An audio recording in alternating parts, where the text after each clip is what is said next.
kepengasuhan Pondok Pesantren Langitan, Syekhina Kiai Abdullah, Syekhina Kiai Abdurrahman, Syekhina Kiai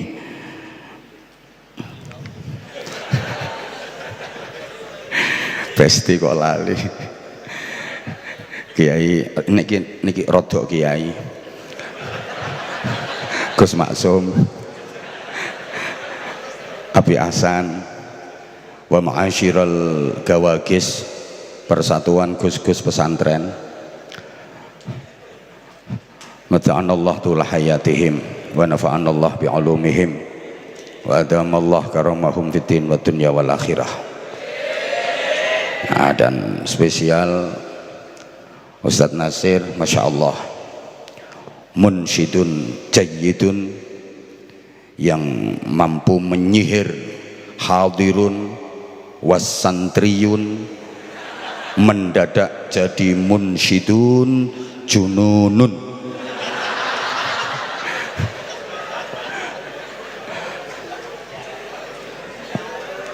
Hadir juga guru kita Buya Yahya Zainul Ma'arif, Masya Allah, harusnya yang ceramah beliau.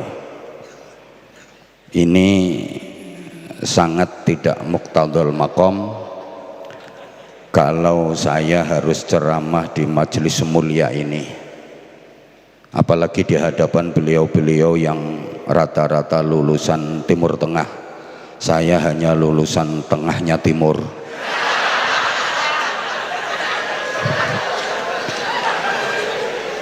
Harusnya Buya Yahya ini yang ceramah. Beliau benar-benar Masya Allah, kalau saya dibandingkan dengan beliau-beliau yang hadir di majelis mulia ini, jauh bainas sama was sumber minyak. Jadi saya malu banget, nanti tak ceritani nanti. Tapi ini saya didhawuhi sama Yaitullah, durasi ceramahnya 10 menit saja. Dalam oh 3 doso, oke, siap komandan. Harusnya Buya Yahya, beliau muallim, kalau saya masih muta'allim. Bener, beliau sudah qori, kalau saya masih agak-agak korak. Beliau benar-benar terpelajar, saya kan masih sering kurang ajar. Saya datang sebagai santri tabarukan sekaligus sowan kepada kiai-kiai saya. Jadi saya kesini niat sorogan di hadapan kiai-kiai saya. Izin nggih Gus, kula mandhap nggih. Jadi saya niat sorogan kepada beliau, kiai-kiai saya. Makanya kalau nanti yang saya sampaikan ternyata kok salah, terus Kiai Dullah diem saja, maka yang dosa beliau.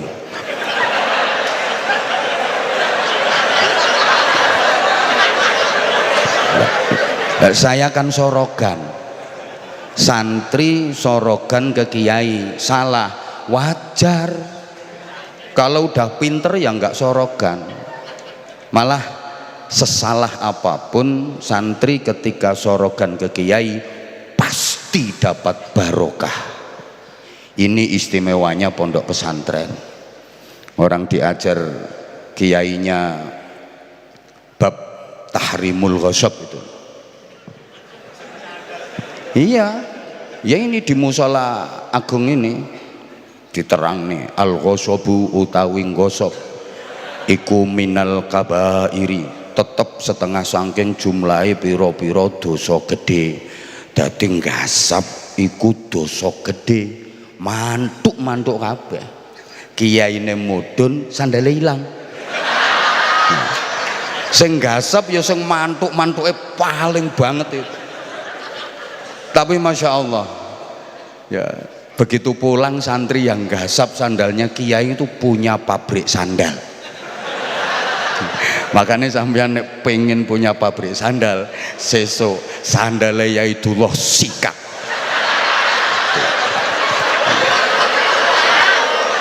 Ini istimewanya pondok pesantren itu. Allahumma sholli ala Muhammad. Malam ini kita ikraman wa hurmatan haul masyayikh langitan, sekaligus taklim zikra maulidir Rasul Muhammadin sallallahu alaihi wasallam, memperbanyak sholawat, menambah mahabbah kecintaan kita kepada Rasulullah, ikhtiar maksimal itba', mengikuti, meneladani perilaku, karakter dan kepribadian Rasulullah dengan harapan kita layak digolongkan sebagai umat ijabah yang berhak mendapatkan syafaatnya. Hormat maulid Nabi itu harus sesering mungkin. Ini saya sampaikan di masyarakat awam yang biasa saya hadapi. Jangan hanya di bulan Rabiul Awal saja. Memperingati maulid Nabi itu sebaiknya setiap hari. Tujuannya supaya penceramah-penceramah itu laris.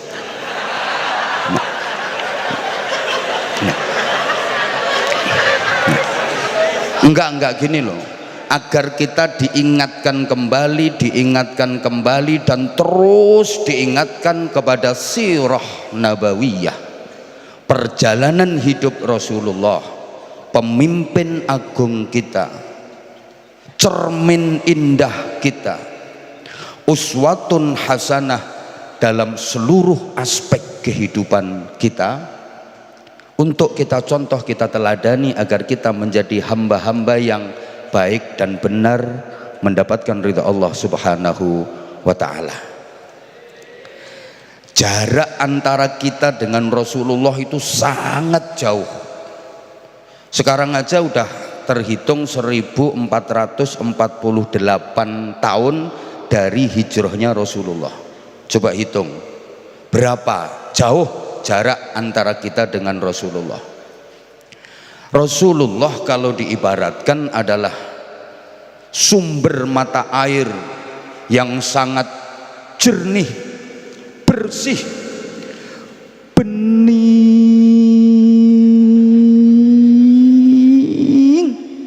banget, gak ada noda sedikit pun. Sedangkan kita itu ibarat sungai-sungai kecil yang airnya kotor karena sampah, keruh karena lumpur. Keruh itu bahasa Inggrisnya the butek. Rasulullah itu sumber mata air yang jernih, bersih, bening. Sedangkan kita sungai-sungai kecil yang airnya keruh, butek, bahkan ada yang udah sampai ke tingkat litek-litek. Maka wajib hukumnya bagi kita untuk sekerap mungkin, sesering mungkin mendekat ke sumber mata air tadi untuk mendapatkan kejernihan, untuk mendapatkan kebeningan, agar kita yang butek litek ini dapat kucuran dari air yang jernih dan bening tadi. Rasulullah itu uswatun hasanah, teladan yang sempurna dalam seluruh aspek kehidupan, sehingga Rasulullah bisa dicontoh oleh siapapun, apapun status sosial dan latar belakang kehidupannya. Rasulullah adalah teladan terbaik. Para sahabat itu adalah orang-orang yang pengen ikhtiar maksimal, berusaha keras, mengepas-ngepaskan ini udah bener ya bahasanya ya. Pokoknya sahabat-sahabat niku priagung-priagung yang ingin bisa ngepas-ngepasno uripe supaya bisa kayak hidupnya Rasulullah. Walaupun nggak ada yang bisa full persis kayak Rasulullah, nggak mungkin bisa. Tapi beliau-beliau para sahabat adalah pribadi-pribadi yang berusaha keras untuk bisa ngepas no uripe ben koyo uripe Kanjeng Nabi. Allahumma sholli ala Muhammad. Rasulullah punya 4 sahabat terdekat yang kemudian kita kenal dengan Khulafaur Rasyidin. Ini unik, yang 2 menjadi mertua Rasulullah, yang 2 jadi menantu Rasulullah. 4 sahabat ini karakternya berbeda-beda. Pertama, mertua beliau Sayyiduna Abu Bakar Siddiq radhiyallahu taala anhu, ayahanda dari Sayyidatuna Aisyah radhiyallahu taala anha. Sayyidina Abu Bakar itu karakternya kalem, lemah lembut, santun, arif bijaksana. Mertua beliau kedua Sayyidina Umar bin Al-Khattab radhiyallahu taala anhu, ayahanda dari Sayyidah Hafsah. Wah, ini keras, tegas, berani, adil. Sayyidina Umar itu keras banget. Loh, katanya keras itu ndak boleh, maka di mana-mana kan dianggap pelanggaran, itu ada kekerasan dalam rumah tangga macam-macam. Ini sebenarnya salah istilahnya. Yang ndak boleh itu kejam. Jadi keras yang menjurus kejam. Kalau keras yang menjurus tegas, disiplin, nah itu harus. Kalau nggak ada kekerasan, nah bangunan pondok ini yang nggak bisa berdiri. Bayangkan, cagae lemes kaya sosis. Lah bangunan ini bisa berdiri kan karena ada kekerasan. Enggak ada kekerasan, wong wedok-wedok ya ora iso meteng. Enggak ada kekerasan. Yang enggak boleh itu kejam. Jadi ini kan istilah saja toh. Coba, maaf ya, sirahmu misalnya ora keras, iso lemes kaya gudir. Mendidik santri itu harus keras, tapi kerasnya itu dalam rangka disiplin dan tegas. Harus santri kalau nggak didik kayak gitu ya nggak karo-karuan nanti. Sayyidina Umar ini luar biasa, saking keras dan tegasnya beliau. Misalnya beliau lagi potong rambut, digunting krek krek krek krek krek, beliau dehem saja, gunting mencelat. Itu Sayyidina Umar. Lagi jalan bareng dengan para sahabat, grok grok grok grok, tiba-tiba Sayyidina Umar berhenti mendadak, grek, tanpa dikomando. Semua sahabat yang membersamai Sayyidina Umar otomatis ikut mandek, grek, saking hebatnya. Bahkan setan itu kalau melihat ada jalan mau dilewati Sayyidina Umar itu nggak berani lewat jalan situ. Misalnya dari timur sana ada setan, Sayyidina Umar mau lewat, balik kanan, saking takutnya. Itu yang lewat Sayyidina Umar, beda dengan Sayyidina Anwar. Nah, kalau saya yang lewat yang malah dirangkul sama setannya, ketemu koncone.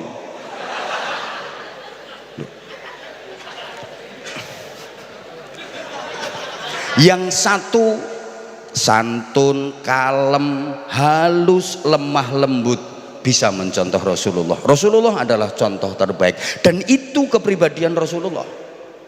Satunya tegas, sakti, gagah, berani, adil, bisa mencontoh Rasulullah. Karena memang itu juga kepribadian Rasulullah Shallallahu Alaihi Wasallam. Nah, yang 2 jadi menantunya Sayyidina Utsman bin Affan yang dijuluki Dzunnurain, yang mempunyai 2 cahaya, karena beliau menikah dengan 2 putri Rasulullah. Pertama menikah dengan Sayyidatuna Ruqayyah. Kemudian setelah beliau wafat menikah lagi dengan Sayyidatuna Ummu Kulsum. Iki kok pelongo-pelongo koyoke orang ngerti sejarah iki. Khulasohnya masih diajarkan apa enggak? Pakai khulasoh Nurul Yakin.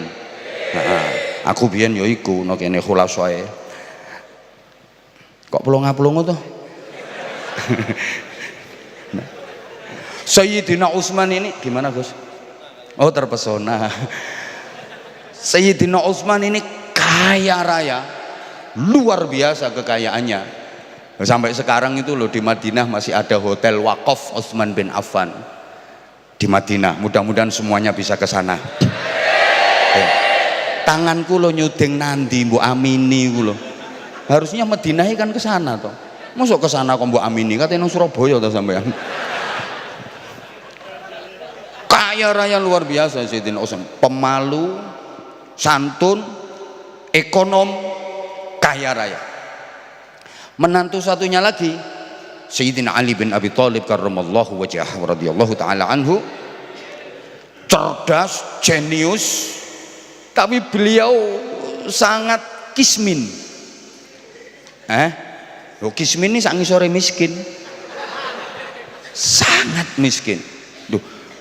Dua-duanya juga bisa mencontoh Rasulullah Shallallahu Alaihi Wasallam. Rasulullah adalah teladan terbaik. Nah, udah 10 menit lebih ngolor-ngolor ini.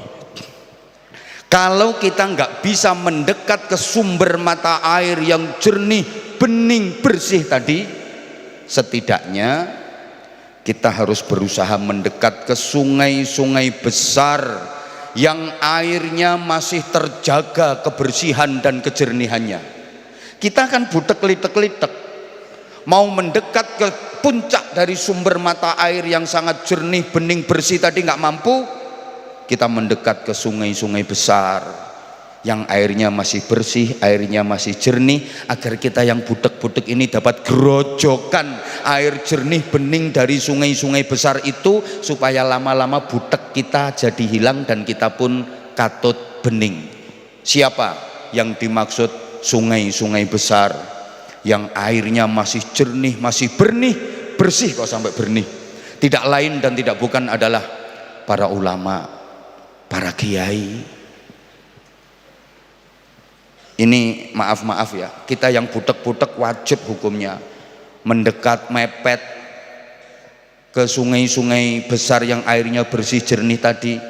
Para ulama, para kiai yang sanad ilmunya nyambung sampai hadratul Rasul Muhammad Sallallahu Alaihi Wasallam. Nah, adik-adik, akhir-akhir ini kan ada upaya untuk menjauhkan umat dari ulama. Sesama ulama dibentur-benturkan. Masya Allah, kalau mengikuti media sosial kita harus ekstra hati-hati dan waspada. Tujuannya apa? Supaya masyarakat itu benci sama ulama, supaya masyarakat itu menjauh dari ulama. Kalau sudah seperti itu, fantadhiris sa'ah, tunggu saat kehancurannya. Macam-macam framingnya. Nggak usah kiai, apa itu kiai? Kiai podo wonge ngentut podo basine. Pokoknya langsung Rasulullah, langsung Kanjeng Nabi. Lah dia yang ngomong kayak gitu itu ketemu Kanjeng Nabi yo kapan? Lah terus dia tahu Kanjeng Nabi dari siapa kalau bukan dari ulama? Betul? Ada yang udah nggak doyan kitab kuning. Apa itu kitab kuning karangannya manusia? Lah yang bilang kitab kuning karangannya genderuwo ya siapa? Makanya sekarang udah mulai dijauhkan supaya nggak mau baca Fathul Qorib, Fathul Mu'in, Fathul Wahhab, agar bacaannya berubah bukan Fathul Wahhab tapi Fathul WhatsApp, Raudatul Facebook, Kifayatul Instagram, Nihayatul TikTok. Itu sanad ilmunya sampai Fadilatil Mukarram wal Mu'azzam Syekh Google radhiyallahu anhu. Jadi nanti thoriqohnya pakai thoriqoh internetiyah. Lu siapa yang mengenalkan kita kepada Allah, kepada Rasulullah, yang membimbing iman dan takwa kita kalau bukan para ulama, kalau bukan para kiai? dengan perjuangan yang luar biasa merangkul masyarakat Indonesia yang dulunya sama sekali nggak kenal Allah. Kan masyarakat Indonesia dulu begitu, masih banyak kepercayaan, masih banyak kejawen, Purbakayun, Sabto Darmo, Darmo Gandul, Gandule Darmo, ada Gugon Tuhon, ada Klenik, masih percaya sama Nyai Basingah, Nyi Blorong, Nyi Roro Kidul, Nyi Roro Lor, Nyi Roro Wetan, Nyi Roro Tengah, Nyi Roro Pojokan, Mak Lampir, Nini Pelet Gerandong, wa ala alihi wa ashabihi ajma'ina wa akta'ina wa absoin. Berubah drastis, hampir 90% memeluk Islam. Ini karena strategi dakwah yang luar biasa. Makanya dalam konteks dakwah di Indonesia ini ada namanya tasfiyah, ada istidkhaliyah, ada tanmiyah.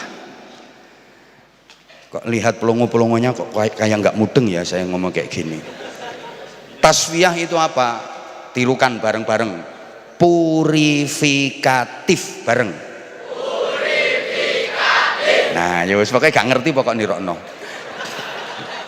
Pemurnian, tapi ada juga istidkhaliyah, akomodatif. Rasulullah hijrah ke Madinah. Orang-orang Yahudi di Madinah tiap tanggal 10 Muharram mereka berpuasa. Rasulullah tanya, ngapain itu orang-orang kok puasa?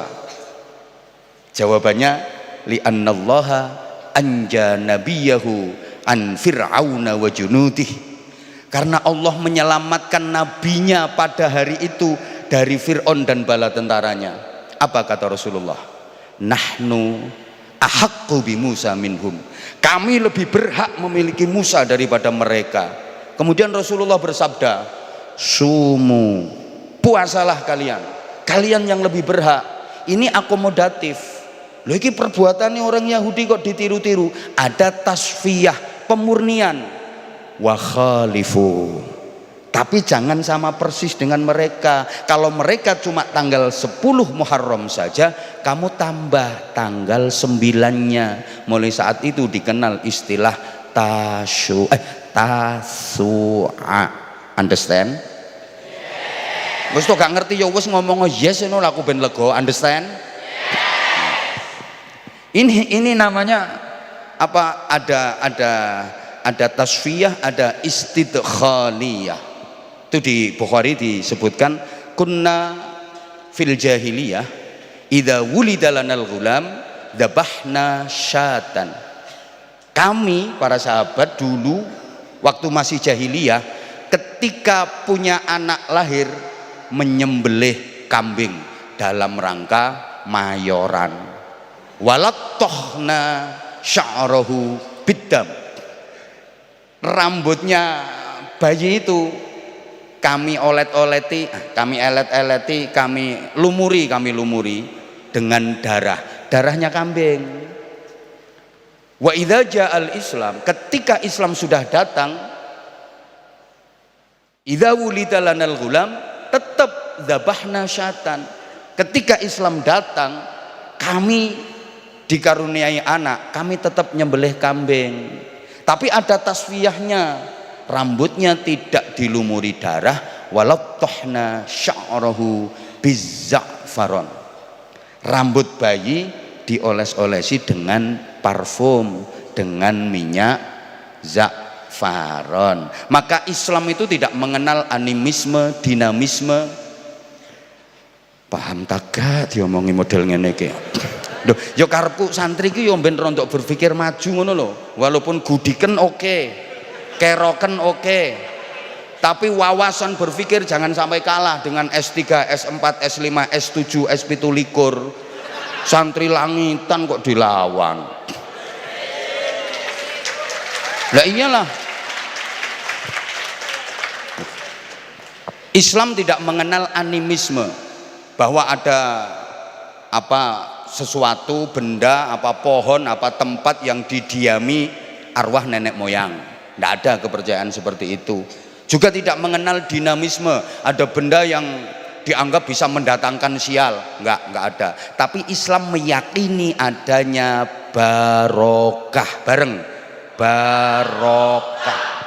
Kalau animisme, dinamisme enggak ada, apalagi totamisme. Tahu totamisme? Binatang yang dianggap mempunyai keramat. Enggak ada dalam Islam.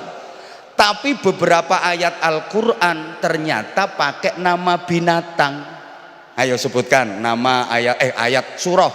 Beberapa surah dalam Al-Qur'an itu pakai nama binatang. Ayo, surat apa saja? Al-Baqarah artinya sapi betina. Terus apa lagi? Al-Fil artinya, nah kan, terus apa lagi? An-Naml artinya, nah terus apa lagi? Al-Ankabut artinya, lo kan, ada beberapa surah dalam Al-Quran pakai nama binatang. Kalau menceritakan Ashabul Kahfi pasti melibatkan ASU. Loh. Anaknya bernama The Kire itu. Nah itu kalau menceritakan Ashabul Kahfi kan melibatkan itu. Wa kalbuhum basitun dhira'aihi bil wasid. Gini apa betul? Lah iya. Islam meyakini adanya barokah. Barokah itu apa? Thubutul khair al-ilahi fisyai. Halo? Sesuatu yang diberikan kebaikan mengandung nilai lebih yang merupakan anugerah dari Allah Subhanahu wa taala. Itu barokah. Banyak ayat Al-Quran yang menyebutkan barokah. Lah orang kalau nggak percaya barokah berarti sama dengan nggak percaya Quran. Banyak ayat Quran yang menyebutkan barokah, termasuk ayat Isra Mi'raj itu. Subhanalladzi asra bi'abdihi lailan minal masjidil harami ilal masjidil aqsa alladzi barokna haulah. Itu termasuk waktu Nabi Musa masih bayi itu.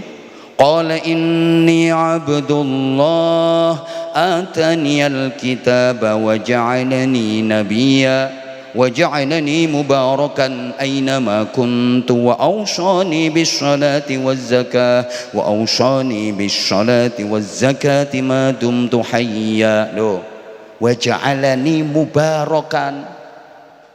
Inna awwala baitin wudi'a lin-nasi lalladzi bi Bakkata mubaraka walau anna ahlal qura amanu wattaqaw la fatahna 'alaihim barakatim minas sama'i wal ard. Disebut dalam banyak ayat Al-Qur'an. Ya, hadis Ibnu Juhaifah. Ini hadis Bukhari. Rasulullah wudu. Ketika Rasulullah wudhu, sahabat Bilal ini memarani Rasulullah yang lagi wudhu. Terus sahabat Bilal doprok air bekas wudhunya Rasulullah ini, ditadaui sama sahabat Bilal. Tadoi, terus diusap-usapkan ke wajahnya, ke tubuhnya, ke rambutnya. Ngalap barokah. Melihat itu, sahabat-sahabat yang lain pada gemeruduk, ingin niru-niru apa yang dilakukan sahabat Bilal. Padahal mereka jumlahnya 1000 lebih. Kira-kira kebagian semua apa enggak? Ya jelas enggak. Jongkrok-jongkrokan pengen dapat percikan air bekas wudhunya Rasulullah. Akhirnya faman asoba tamassaha, yang bisa mendapatkan percikan air itu, wah gembira bahagianya luar biasa, diusap-usapkan ke wajahnya. Wa man lam yusib, dan yang enggak kebagian, ya'khudhu min balali yadi sahibi. Jadi temennya yang dapat cipratan air itu dilihat, oh tanganmu teles kene, diusap-usapno wajah. Ngalap ba. Dari sini maka santri-santri di pondok pesantren itu luar biasa gilanya sama barokah. Walaupun banyak dinyinyiri oleh netizen yang maha benar dengan segala firmannya. Santri luar biasa soal itu, diyakini betul. Maaf, si sodaharane kiai, si so unjukane kiai, nggo rebutan. Tasik mboten ngoten niku saniki. Terus terus itu dadi kiai mantun dahar ngoten niku ada sisanya. Masya Allah nggo rebutan sampai piringnya dielet-elet gini. Kiai habis minum nggak habis, jongkrok-jongkrokan. Di tempat saya malah luar biasa, minum sama sekali belum tak minum dientekno. Jadi alasannya mumpung barokahnya masih utuh.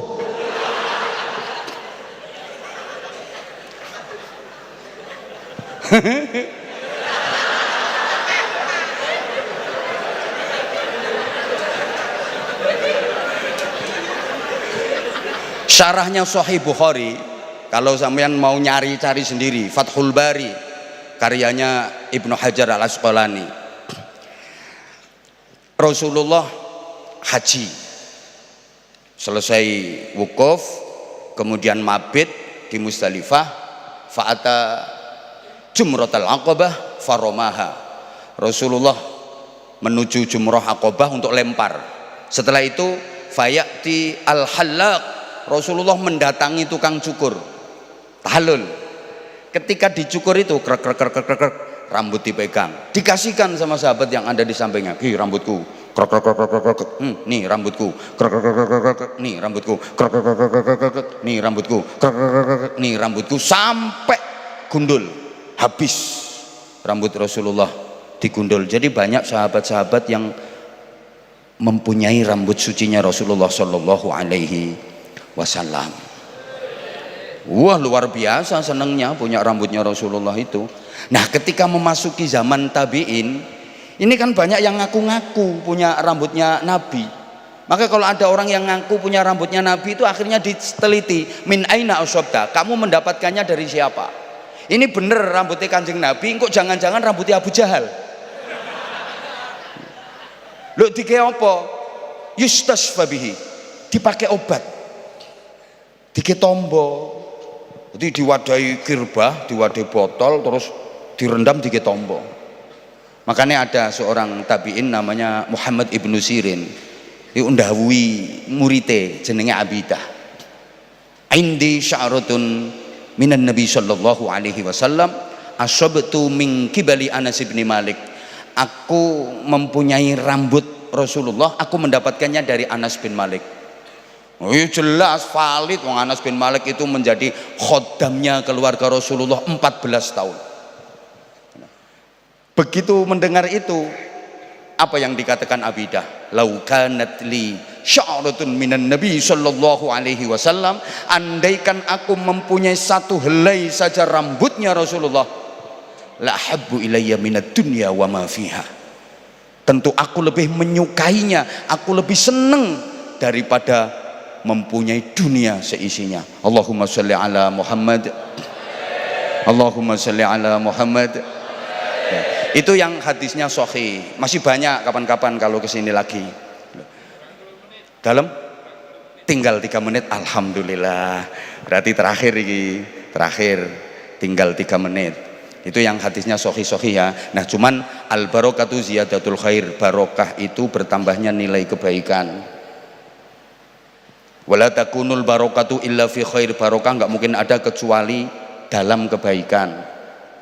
Barokah nggak mungkin bisa dihasilkan kecuali dengan kebaikan, dan barokah tidak mungkin keluar kecuali dari ahli kebaikan. Lah santri-santri kalau ketemu kiai kok tangannya dicucup-cucup, dibolak-balik, apa barokahnya maksudnya? Maaf, tangannya masyayikh itu biasa dipakai pegang mushaf, biasa dipakai membolak-balik lembar demi lembar mushaf, lembar demi lembar kitab.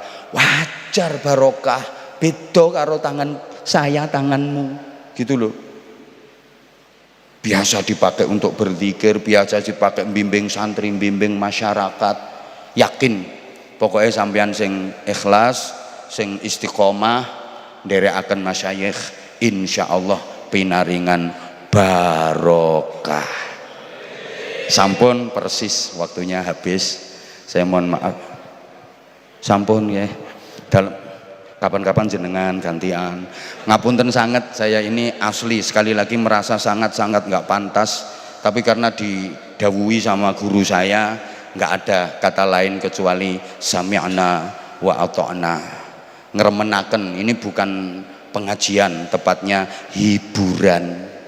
Sampean kan wis bendino kesel ngaji, penat mikir. Nah, sekali waktu perlu dikai hiburan model ngeten iki. Makanya saya tadi duduk terus kali Kiai Maksum langsung ngadeg kae. Ya kok siap nggo hiburan aku.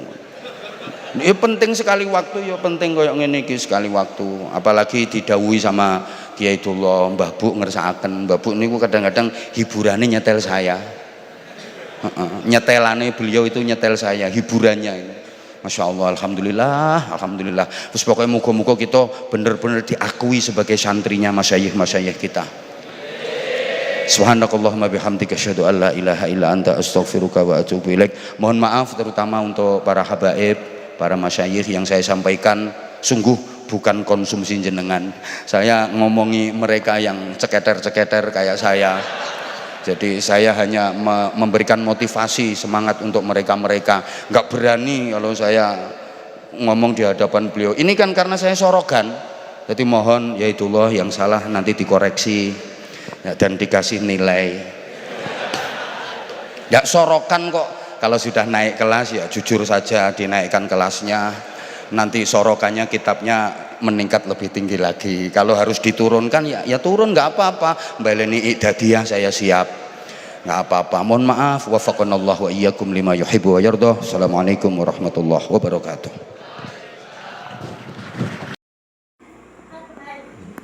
Kagut sini. Amin bi husnil khatimati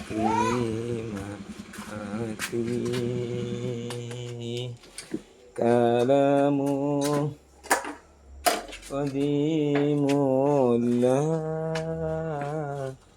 yumal jangan tutup lah bro sama kamu nggak mau Gus? Ambil uang jam 30. Nah lu minta uang 30. Tahu aja bang, karena kau top dulu. Kita tahu kan udah nikah padang ya. Kan langsung. Terus langsung coba lo sekoni kerja menumpian gitu cari. Ayam bi'irhamni